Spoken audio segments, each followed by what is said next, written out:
Well, we had a good year this year. 98% passed overall, thereabouts. If you were seeking a simple majority vote, 99% of your votes passed, your budget's passed.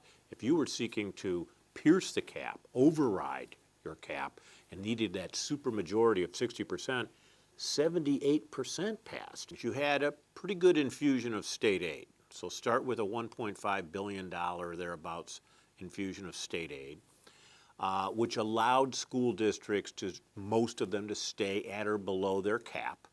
If you have a CPI that's below 1%, you're not going to be raising a lot of money locally. So if you were a supporter of the cap, you'd probably say this is working.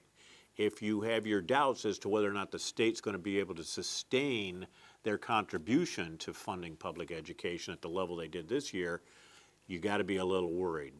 2% should be 2%. This cap was sold as a 2% tax cap.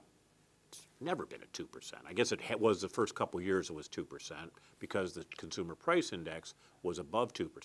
But this cap is 2% or CPI, whichever is the lesser. And for the last several years, it's been the lesser, CPI, and this year was the lowest ever. I do believe that this is one of those things where we're going to have to go back to the legislature and say, hey, you really intended to have negative tax caps? I don't think so. Let's see if we could just do away with those altogether.